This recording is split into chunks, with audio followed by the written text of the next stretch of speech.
मैं अब इस कार्यक्रम की विधिवत शुरुआत करता हूं और हंसराज कॉलेज की प्राचार्या, हम सब की मार्गदर्शक रमा जी हमारे साथ जुड़ी हुई हैं और संयोजक के रूप में भी वो हैं, तो मैं उनको आमंत्रित करता हूं आए और अपने विचार हमारे साथ बांटें। धन्यवाद आदरणीय रमा मैम। महेंद्र। धन्यवाद महेंद्र। क्षमा की कोई बात नहीं है, दरअसल मामला तेजेंद्र जी का है, इसलिए मेरी कोई व्यस्तता नहीं है। मैं पूरी तरह से कार्यक्रम के लिए बिल्कुल फुर्सत में हूँ, लेकिन क्योंकि आज तेजेंद्र जी का जन्मदिन मुझे लगता है पूरा भारत और लंदन मिलकर मिला रहा है, क्योंकि भारत से जब हंसराज कॉलेज कोई कार्यक्रम करता है तो मान के चलते हैं कि उसमें पूरा भारत शामिल है और साथ में लंदन से एशियन कम्युनिटी आर्ट्स जुड़ा हुआ है, तो हम मान के चलते हैं। और पूरे भारत और लंदन की तरफ से तेजेंद्र जी को बहुत बहुत बधाई। इस पटल पर जितने भी व्यक्तित्व यहाँ पर मौजूद है, मैं उन सबका हंसराज कॉलेज की तरफ से हार्दिक अभिनंदन करती हूँ। विशेषकर तेजेंद्र जी की आज बहुत बड़ी उपलब्धि यह भी है कि उनके परिवार की 2 अगली पीढ़ियां भी यहाँ मौजूद हैं। जाह्नवी को हमने सुना, दीप्ति यहाँ पर है। तेजेंद्र जी, ये आपकी एक उपलब्धि है कि आपकी उपलब्धियां ना केवल आप तक हैं, बल्कि आपकी उपलब्धियां भविष्य तक पहुंच रही हैं। आप सौभाग्यशाली इसलिए भी हैं कि हम जकिया जी को लेकर अक्सर काफी चिंतित रहते हैं। इनका स्वास्थ्य अक्सर खराब रहता है, लेकिन आज देखिए जकिया जी ने कोई संजीवनी बूटी ली है।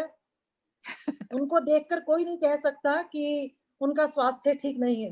तो आपका जन्मदिन इसी तरह से मनाया जाता रहे और जकिया जी स्वस्थ रहे। हंसराज कॉलेज एक लंबे समय से कोशिश कर रहा था। मैं दिल से चाहती थी इस कार्यक्रम करना चाहते थे।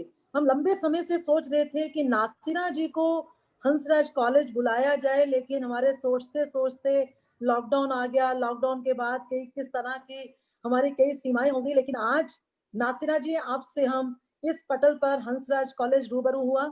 सच में आपका हम हार्दिक अभिनंदन करते हैं। और आज आपने देख लिया कि इस पटल पर भी जन्मदिन खूबसूरती से मनाया जा सकता है। हाँ, बहुत ही अच्छा लगा, लेकिन हम बहुत तो अच्छा जी, धन्यवाद। बहुत अच्छा लगा। तो सभी हमारे अपने धन्यवाद नासिरा जी। हमारे साथ निखिल जी हैं, अजित राय जी हैं, तरुण जी हैं, ममता जी हमारे साथ जुड़ी हुई थी, सत्य केतु जी थे। हो सकता है इस पटल पर और भी जितने लोग मौजूद हों, मैं उन सबका नाम ना ले रही हूँ, लेकिन पद्मेश गुप्त जी अभी हमारे साथ जुड़े हुए थे। तो लेकिन जितने लोग जुड़े हुए हैं, तेजेंद्र जी आपके जीवन की पूंजी हैं। और अभी मैं बात सुन रही थी कि आपको लेकर प्रवासी, आपको लेकर हिंदी, आप पूरे विश्व के साहित्यकार हैं। हमें ये मालूम है आप पूरे विश्व के साहित्यकार हैं। जब जब हिंदी साहित्य की बात होगी, कोई आपके कथा साहित्य को छोड़कर आगे बढ़ ही नहीं सकता। जब जब प्रवासी साहित्य की बात होगी, तब तब कोई आपके कथा साहित्य को छोड़कर आगे बढ़ ही नहीं सकता। एक बड़ी दिलचस्प बात तो यह हुई आज। अक्सर मैं आते जाते, जब मैं मतलब रोड पर होती हूँ गाड़ी में, तो मैं फेसबुक अक्सर मैं तभी टटोलती रहती हूँ कुछ कुछ उस पर क्योंकि लोगों से इतना मिलना जुलना नहीं हो पाता, इतना पढ़ना नहीं हो पाता। फेसबुक पढ़ने की बहुत सी सामग्री दे देता है। आज एक फेसबुक पर मैं पोस्ट पढ़ रही थी, उन्होंने कहा कि जब मैं तेजेंद्र जी की कहानी एक जगह उन्होंने सुनी थी, उनको लगा कि तेजेंद्र जी जो है वो रेडियो में काम करते होंगे, यानी कि एक रेडियो आर्टिस्ट की तरह उनकी जो कहानी सुनाने की कला है। ना केवल कहानी सुनाने की कला, मैंने तेजेंद्र जी को कहानी पढ़ते हुए देखा है। तेजेंद्र जी जिस तरह से कहानी लिखते हैं, यानी लिखना, पढ़ना, सुनाना, बोलना, लेकिन इन सब के साथ साहित्यकार हैं। साहित्य में उन्हें लिखना ही है, साहित्य पर उनकी पकड़ अच्छी है, इसमें कोई दो राय नहीं है। लेकिन इसके साथ ही जो मुझे उनकी सबसे बड़ी खूबी लगती है कि वे एक बहुत अच्छे इंसान हैं, अच्छे व्यक्तित्व के धनी भी। हम अक्सर नासिरा जी, अक्सर हम लोग देखते हैं कि अच्छे व्यक्तित्व के, बहुमुखी प्रतिभा के धनी लोग होते हैं, लेकिन ना जाने हमारे जो अच्छे व्यक्तित्व के, जो बहुमुखी प्रतिभा संपन्न व्यक्तित्व के धनी लोग होते हैं, वे अपनी प्रतिभा की पूंजी आगे विरासत में क्यों नहीं सौंपना चाहते। वो अपनी विरासत अपने तक ही सीमित रखते हैं। लेकिन मैंने इस बात को नोट किया है कि तेजेंद्र जी अगली पीढ़ी को बहुत प्रोत्साहित करते हैं। दीप्ति, आप सौभाग्यशाली हैं कि आप मिलता है, उनका पूरा मार्गदर्शन मिलता है। और तेजेंद्र जी आप भी सौभाग्यशाली हैं जिसे दीप्ति जैसी बेटी मिली है, क्योंकि जीवन में जो संघर्ष आपने किया है, जिस जिस चीज को आपने खोया है, मुझे लगता है उसकी कमी दीप्ति ने ना केवल पूरी की है, बल्कि दीप्ति ने आपकी हौसला अफजाई करते हुए दीप्ति ने आपको जीने का एक रास्ता भी दिखाया है। तो आप सौभाग्यशाली पिता भी हैं। बहुत बड़ी बात है आज के युग में सौभाग्यशाली पिता होते हुए एक पुत्री के सामने न केवल आप अपने साहित्य को रचते हैं, बल्कि भविष्य के लिए एक आने वाली पीढ़ी को एक मार्गदर्शन देते हैं। तरुण कुमार जी हमारे साथ हैं। तरुण कुमार जी, आप तो हमारे राष्ट्र की विसंगतियों को अच्छे से देख रहे हैं, लेकिन जिस तरह से आप दो देशों की संस्कृति को, मुझे तो लगता है तेजेंद्र जी, मैं अक्सर कहती हूँ कि आप लंदन भी भारत की दृष्टि से देखते हैं, भारत की नजर से आप लंदन को देखते हैं, और जिस तरह से आप वहां पर भारत की संस्कृति को बचाए हुए हैं, बल्कि हम भारत में रहते हुए, निखिल जी आप मेरे इस बात से पूरी तरह से आप पूरी तरह से आप सहमत होंगे कि हम भारत में रहते हुए हम भारतीय संस्कृति की रक्षा के लिए जो काम नहीं करते हैं, तेजेंद्र जी लंदन में रहते हुए अपनी कहानियों के माध्यम से संबंधों को लेकर जिस तरह की बात रखते हैं, जिस तरह से लंदन में रहते हुए हमारा मार्गदर्शन करते हैं, वास्तव में देखा जाए भारतीय संस्कृति विरोधा तो तेजेंद्र जी हैं। तेजेंद्र जी, आप सौभाग्यशाली हैं कि जिस महेंद्र प्रजापति को आप अपना बहुत स्नेह देते हैं। देखिए, विधाता ने एक ऐसा संयोग रचा है कि आज आपके जन्मदिन के अवसर पर ही महेंद्र की अर्धांगिनी अंकिता चौहान का भी जन्मदिन होता है।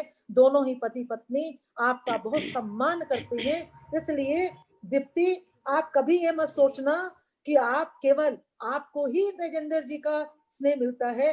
आप उनकी इकलौती पुत्री नहीं है, बल्कि अंकिता चौहान जैसी उनकी अनेक पुत्रियां हैं और महेंद्र प्रजापति जैसे उनके अनेक पुत्र हैं। तेजेंद्र जी, ऐसी संतानों को पाकर मुझे लगता है आपका हर पल गर्व से आपको जीना चाहिए। अभी सत्यकेतु जी कह रहे थे आप दीर्घायु हो। मैं कभी किसी के लिए नहीं कहती दीर्घायु हो, क्योंकि जितनी आयु है, किसकी कितनी आयु है नासिरा जी, हमें उसका नहीं पता, हमें अगली घड़ी का बात नहीं तो पता, सही है वो तो केवल जी। ईश्वर को ही पता है।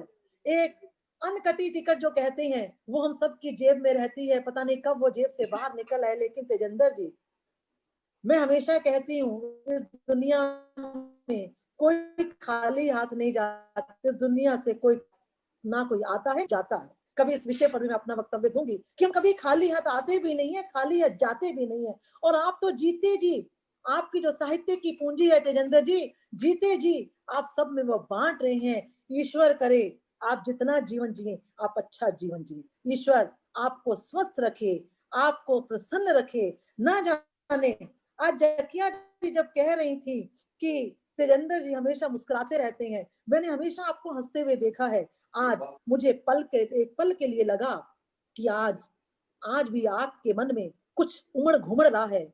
आज भी आप जितना ऊपर से मुस्कुराते हैं, लगता है आपके अंदर कोई पीड़ा है।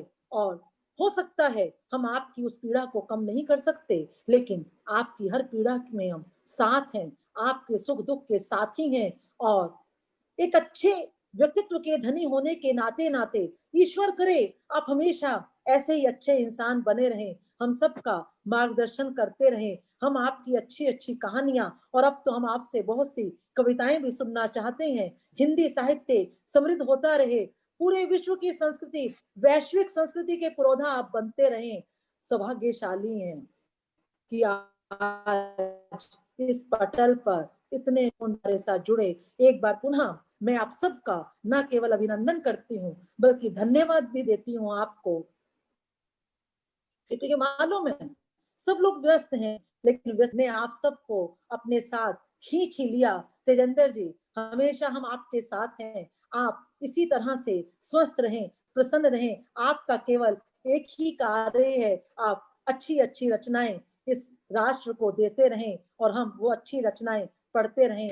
हम अच्छे पाठक भी बनना चाहेंगे, आप हमें पढ़ना भी सिखाएंगे, लिखना भी सिखाएंगे। इसी आशा के साथ आप सबका सादर अभिनंदन, आप सबका बहुत बहुत धन्यवाद, आप सबको सादर नमस्ते। तेजेंद्र जी, एक बार पुनः आपको जन्मदिन की बहुत बहुत बधाई, बहुत बहुत शुभकामनाएं। ईश्वर आपको सदैव स्वस्थ एवं प्रसन्न रखें। नमस्ते।